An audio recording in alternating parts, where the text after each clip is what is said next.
स्वागत है आप सभी का आपके अपने चैनल प्रियम श्रीवास्तव में। जैसा कि हमारे चैनल पर वीडियो रैक एग्जाम तथा सभी गवर्नमेंट एग्जाम की तैयारी कराई जाती है। और आज की इस वीडियो में दोस्तों वीडियो रैक एग्जाम की जो तैयारी है उसमें हिंदी की प्रैक्टिस सेट कराने वाले हैं। जैसा कि वीडियो रैक एग्जाम का जो डेट है दोस्तों 18 जून को निश्चित किया गया है, 18 जून को। तो इसी के संदर्भ में जैसा कि आप जल्दी से जल्द जितना तैयारी हो सके उसको पूरा करिए, ठीक है, क्योंकि टाइम बहुत ही कम बचा है, आपको जल्दी से जल्दी उसकी पूरी तैयारी करनी है। तो दोस्तों हिंदी की क्लास से आज शुरू करते हैं। तो आज की इस वीडियो में दोस्तों 50 क्वेश्चन कवर करेंगे जो आप सभी के लिए बहुत ही महत्वपूर्ण है और पिछले ईयर्स में भी ये क्वेश्चन आए थे, इनको भी हमने इसी में सम्मिलित किया हुआ है। तो दोस्तों आपको वीडियो अच्छी लगे तो लाइक जरूर करना और चैनल पे नए हैं जरूर सब्सक्राइब करना, ठीक है। चलते हैं पहले क्वेश्चन में। पहला क्वेश्चन है हमारा, क्रिया विशेषण किसे कहते हैं?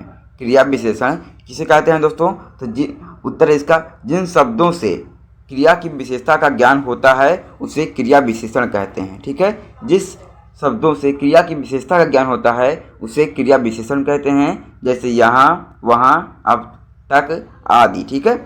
ये हिंदी के ग्रामर अर्थात व्याकरण के क्वेश्चन यहाँ पे दिए हुए हैं, सभी मिक्सचर हैं इसमें, जो कि कई बार एग्जाम में आ भी चुके हैं, ठीक है। चलते हैं दूसरे क्वेश्चन पे। नेक्स्ट क्वेश्चन हमारा, अव्यय किसे कहते हैं? अव्यय किसे कहते हैं दोस्तों? तो इसका आंसर है, जिन शब्दों में लिंग, वचन, पुरुष, कारक आदि के कारण कोई परिवर्तन नहीं होता उन्हें अव्यय कहते हैं। क्या कहते हैं? उन्हें अव्यय कहते हैं, ठीक है। नेक्स्ट क्वेश्चन है हमारा, अव्यय के समानता कितने भेद होते हैं? तो दोस्तों जो अव्यय है उसके समानता 4 भेद होते हैं। आपको उस वीडियो को लास्ट तक देखना है और आराम से ध्यान से सुनना है, ठीक है। उसके बाद यदि आपको कोई भी टॉपिक पर डाउट हो तो कमेंट में पूछ सकते हैं और दोबारा भी इस वीडियो को देख सकते हैं, जिससे आपको हरदम के लिए अच्छे से याद हो जाएगा। देखते हैं पहला दोस्तों, पहला 4 भेद हैं। तो पहला भेद है इसका क्रिया विशेषण। क्या है दोस्तों? क्रिया विशेषण। एंड उसके बाद है संबंध बोधक, ठीक है। उसके बाद समुच्चय बोधक एंड चौथा दोस्तों विषमच्छ यदि बोधक, ठीक है। 4 यहाँ पे दिए हुए हैं। अव्यय के समानता कितने भेद होते हैं दोस्तों? तो 4 भेद होते हैं। चलते हैं नेक्स्ट क्वेश्चन पे। नेक्स्ट हमारा, हिंदी में वचन कितने प्रकार के होते हैं? ये भी क्वेश्चन कई बार एग्जाम में आ चुका है और ये बहुत ही मोस्ट इंपॉर्टेंट क्वेश्चन है कि हिंदी में वचन कितने प्रकार के होते हैं। तो दोस्तों ये जो हिंदी में वचन होते हैं वो होते हैं एक वचन और बहुवचन, 2 प्रकार के वचन होते हैं, ठीक है। पहला है एक वचन और दूसरा है बहुवचन, ठीक है। चलते हैं नेक्स्ट क्वेश्चन पे। नेक्स्ट हमारा, वर्ण किसे कहते हैं दोस्तों? वर्ण किसे कहते हैं? तो उत्तर इसका है, वह मूल ध्वनि, ठीक है, वह मूल ध्वनि जिसका और विभाजन नहीं हो सकता वह वर्ण कहलाता है। जो अर्थात इसका अर्थ यह हुआ कि जो सबसे कम, जो जिसका विभाजन नहीं हो सकता, जिस ध्वनि का सबसे कम अर्थात उसके बाद विभाजन होना असंभव है उसे वर्ण कहते हैं। जैसे मा, पा, रा, या, का, सब क्या है दोस्तों? ये सब वर्ण है, ठीक है। तो यदि एग्जाम में आ जाए वर्ण किसे कहते हैं तो आपको सीधे तौर पर याद रखना है कि वह मूल ध्वनि जिसका विभाजन अब नहीं हो सकता उसे वर्ण कहते हैं। आगे देखेंगे दोस्तों 6 नंबर क्वेश्चन है, वर्णमाला किसे कहते हैं? तो इसका सीधा सा उत्तर है, वर्णों का क्रमबद्ध समूह ही वर्णमाला कहलाता है, अर्थात वर्णों की समूह को वर्णमाला कहते हैं, ठीक है। वर्णों की समूह को वर्णमाला कहते हैं। नेक्स्ट सवाल है हमारा, नेक्स्ट प्रश्न है, 7वां प्रश्न है, शब्द किसे कहते हैं दोस्तों? शब्द किसे कहते हैं? ये बहुत ही पेचीदा प्रश्न है। यदि आप किसी से पूछेंगे तो आपको जवाब नहीं दे सकता है, क्योंकि शब्द बस ऐसे आप जानते हैं कि शब्द ये शब्द है, ठीक है। शब्द का उत्तर क्या होता है, शब्द किसे कहते हैं, ये किसी को जल्दी पता नहीं होता है, ठीक है। 2 या 2 से अधिक वर्णों का मेल, ठीक है दोस्तों, 2 या 2 से अधिक वर्णों का मेल जिनका कोई निश्चित अर्थ निकलता हो उन्हें शब्द कहते हैं। दोस्तों 2 या 2 से अधिक वर्णों का मेल जिससे कुछ अर्थ निकलता हो, ऐसे नहीं कि कोई भी जोड़ दिया ऐसे या ला ऐसे कुछ वर्ण लगा दिया तो ये शब्द बन गया, ऐसा नहीं है। जिसका अर्थ भी कुछ निकले उसे ही शब्द कहते हैं, ठीक है। तो 2 या 2 से अधिक शब्दों का वर्ण मेल जिनका कोई निश्चित अर्थ निकलता हो उसे शब्द कहते हैं, ठीक है। आगे देखेंगे वाक्य किसे कहते हैं दोस्तों। नेक्स्ट क्वेश्चन हमारा, वाक्य किसे कहते हैं? इसका उत्तर है, 2 या 2 से अधिक शब्दों का सार्थक समूह वाक्य कहलाता है। 2 या 2 से अधिक शब्दों का सार्थक समूह क्या कहलाता है दोस्तों? वो कहलाता है वाक्य कहलाता है, ठीक है, कहलाएगा वाक्य। नेक्स्ट है हमारा, मूल स्वरों की संख्या दोस्तों कितनी है, मूल स्वरों की संख्या कितनी है। तो एग्जाम में ऐसे ही क्वेश्चन आएंगे जो कि थोड़ा डिफिकल्ट रहेंगे और थोड़ा घुमा के भी दे सकते हैं इसको कि मूल स्वरों की संख्या कितनी है दोस्तों। तो मूल स्वरों की संख्या होती है दोस्तों, वो होती है 11। कितनी होती है, वो होती है 11। नेक्स्ट हमारा मूल व्यंजन की संख्या कितनी होती है दोस्तों। तो मूल व्यंजन की संख्या होती है 33। ठीक है, स्वरों की संख्या 11, व्यंजनों की संख्या 33। ठीक है, आपको याद रखना है कि 11 से 33, 11 33, आपको याद रखना है कि स्वरों की संख्या 11, व्यंजन की संख्या 33। ठीक है, याद करने के लिए आपको बता रहा हूँ। ठीक है, चलेंगे नेक्स्ट क्वेश्चन पे। नेक्स्ट हमारा यहाँ पे दिया हुआ है छा। ठीक है, छा यहाँ पे दिया हुआ है, छा छत्री आप पढ़े होंगे। छा ध्वनि किसके अंतर्गत आती है। ठीक है, छा ध्वनि किसके अंतर्गत आती है दोस्तों। ये है संयुक्त वर्ण के अंतर्गत आती है। किसके, संयुक्त वर्ण के अंतर्गत आती है। नेक्स्ट अगला है हमारा त्रा किन वर्णों के मेल से बना है दोस्तों। त्रा तो आप सोच रहे हो कि ये एक वर्ण खुद ही है, लेकिन ऐसा नहीं है, ये दो वर्णों के मेल से ही बना है। ठीक है, ये किससे बना है दोस्तों, ये दो वर्णों के मेल से ही बना है। इसीलिए इसका जो इंग्लिश में है दोस्तों स्पेलिंग है वो टी और आर लिखा होता है। ठीक है, क्या लिखा होता है, टी और आर। इसीलिए त्रा का जो वर्ण है दोस्तों किन वर्णों से मिलकर बना है, तो ये ता और राम से मिलकर बना है। ठीक है, नेक्स्ट हमारा अब देखेंगे 13 नंबर क्वेश्चन है टा वर्ण का उच्चारण स्थान क्या है दोस्तों।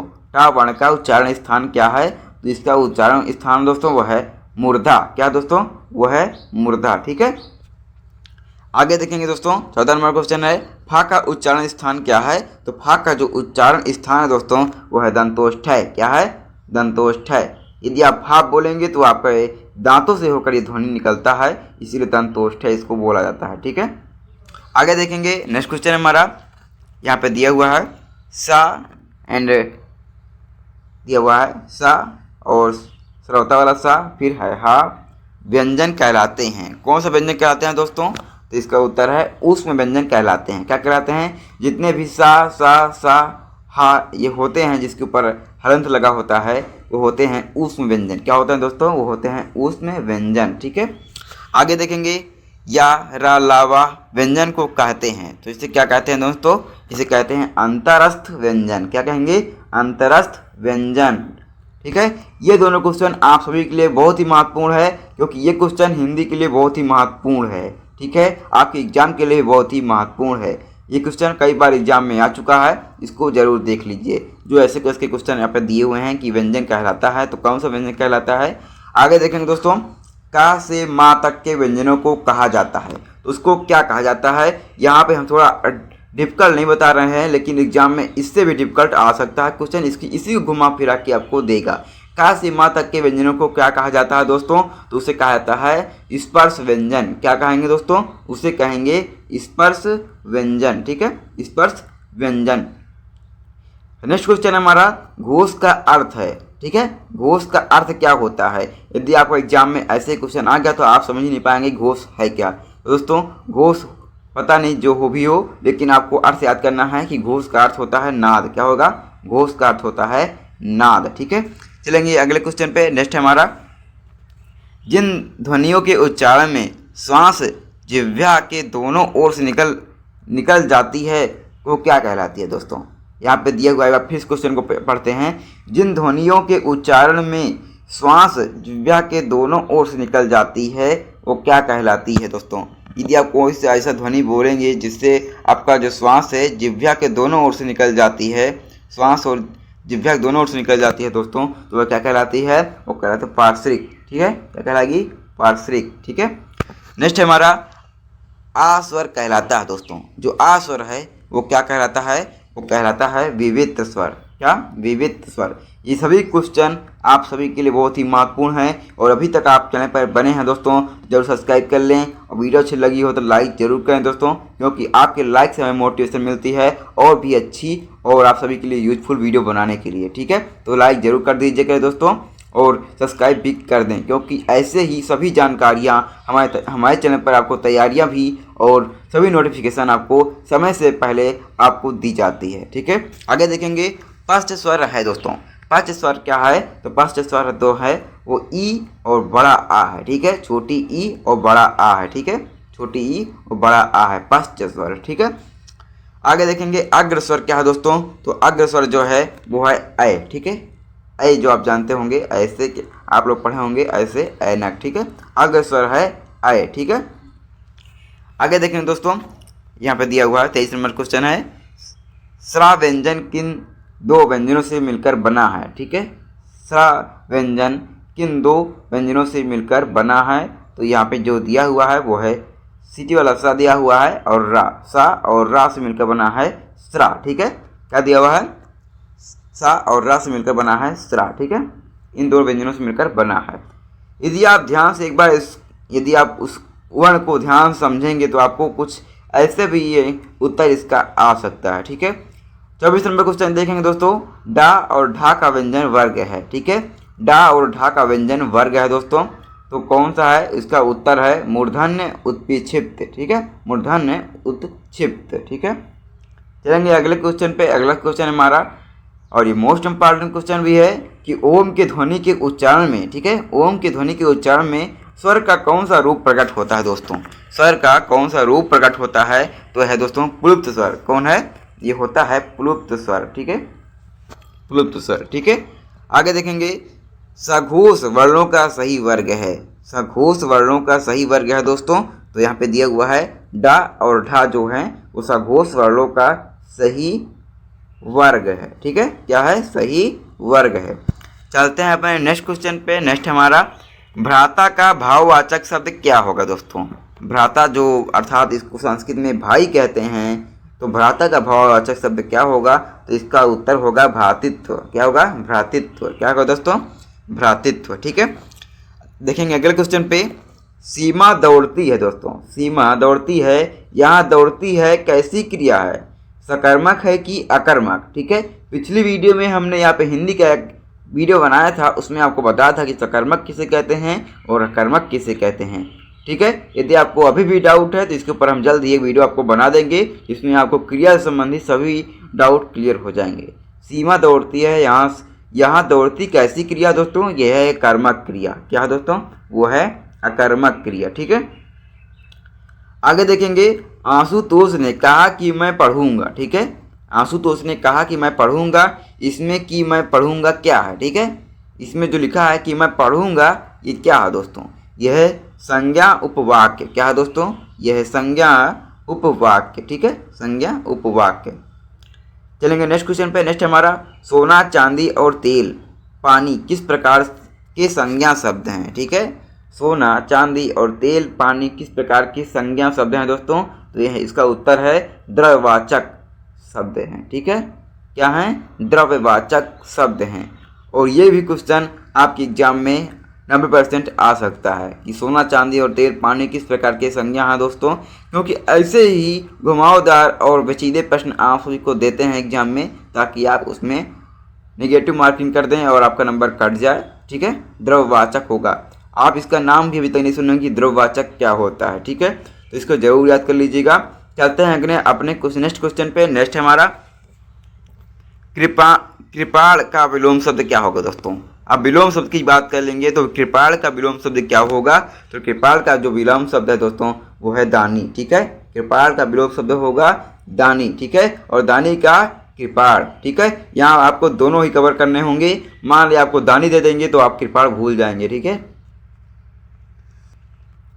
नेक्स्ट हमारा, अनुराग का विलोम शब्द क्या होगा। अनुराग का विलोम शब्द क्या होगा दोस्तों, इसका उत्तर होगा विराग, ठीक है। अनुराग का विलोम विराग। नेक्स्ट है, भोगी का विलोम शब्द क्या होगा दोस्तों। भोगी का विलोम शब्द क्या होगा, तो भोगी का विलोम शब्द होगा योगी, ठीक है, और योगी का होगा भोगी, ठीक है। जैसे योगी आदित्यनाथ, ठीक है, आप याद करने के लिए समझ सकते हैं कि योगी का होगा दोस्तों विलोम भोगी, ठीक है। आगे देखेंगे दोस्तों, 34 नंबर क्वेश्चन है, कीर्ति का विलोम शब्द क्या होगा। क्या होगा दोस्तों, कीर्ति का विलोम शब्द क्या होगा, तो इसका आंसर है दोस्तों वो है अपकीर्ति, ठीक है। कीर्ति का विलोम शब्द होगा अपकीर्ति।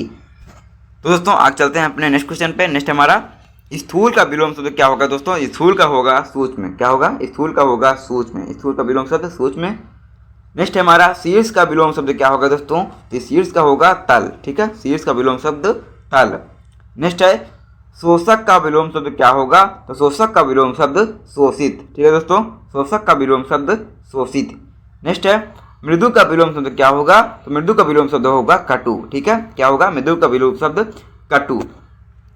नेक्स्ट है हमारा 39 नंबर क्वेश्चन यहाँ पे दिया हुआ है और 50 क्वेश्चन को इस वीडियो में हम कवर करने हैं दोस्तों, कवर करने वाले हैं। तो कलुष का विलोम शब्द क्या होगा आप देखेंगे, तो कलुष का विलोम शब्द होगा निष्कलुष। ठीक है, क्या होगा? निष्कलुष। ठीक है। नेक्स्ट है हमारा निर्दय का विलोम शब्द क्या होगा? तो निर्दय का होगा दोस्तों सदय। ठीक है, निर्दय का विलोम शब्द सदय। ठीक है। नेक्स्ट है निरोग में संधि क्या है? तो निरोग में संधि है वो है विसर्ग संधि। निरोग जो शब्द है उसमें कौन सा संधि है? तो है विसर्ग संधि। नेक्स्ट है निस्तेज में कौन सी संधि है? निस्तेज में दोस्तों विसर्ग संधि है। क्या है? विसर्ग संधि है निस्तेज में। ठीक है, चलते हैं अगले क्वेश्चन पे। उज्ज्वल का संधि विच्छेद क्या होगा? यदि आप संधि अभी तक नहीं पढ़े हैं तो इसके ऊपर भी हम जल्द एक वीडियो अपलोड करने वाले हैं। यदि आपको संधि अभी भी डाउट में है तो हम कमेंट में आप कर सकते हैं, जिससे हमें भी लगे कि आपको ये कवर नहीं है। हम आपके लिए प्रयास करेंगे और अच्छी से अच्छे वीडियो आपको प्रदान करेंगे, जिससे आपको अच्छे समझ में आ जाए और आप कभी भी ना भूलें। ठीक है। उज्ज्वल का संधि विच्छेद क्या होगा दोस्तों? तो होगा उत्ज्वल। ठीक है, उत्ज्वल। ठीक है। आगे देखेंगे बहिष्कार का संधि विच्छेद क्या होगा? तो बहिष्धनकार। ठीक है, बहिष्धनकार। नेक्स्ट है चयन में कौन सा संधि है दोस्तों? चयन में कौन सा संधि है? तो है अयादि संधि। ठीक है, अयादि संधि। नेक्स्ट है अन्वय में कौन सी संधि है? तो है दोस्तों गुण संधि। ठीक है, अन्वय में कौन सी संधि है? तो है गुण संधि। चलेंगे नेक्स्ट क्वेश्चन पे। नेक्स्ट हमारा सच्चिदानंद का संधि विच्छेद क्या होगा? सच्चिदानंद का संधि विच्छेद क्या होगा दोस्तों? तो होगा सत प्लस चित धन आनंद। क्या होगा? यहाँ पर दिया हुआ है सत धन चित धन आनंद। ठीक है, सच्चिदानंद। ठीक है, क्या होगा? सच्चिदानंद। नेक्स्ट है उन्नति का संधि विच्छेद क्या होगा दोस्तों? तो होगा उद्धनति। ठीक है, उद्धनति, उन्नति। चलेंगे 49 नंबर क्वेश्चन पे। निर्धन में कौन सी संधि है दोस्तों? तो निर्धन में संधि होगी विसर्ग संधि। क्या होगी? विसर्ग संधि। और अब चलते हैं लास्ट अपने प्रश्न पे कि सूर्य उदय का संधियुक्त शब्द क्या है दोस्तों? सूर्य उदय का संधियुक्त शब्द क्या है? तो इसका जो संधियुक्त शब्द है दोस्तों वो है सूर्योदय। ठीक है, क्या है? सूर्योदय।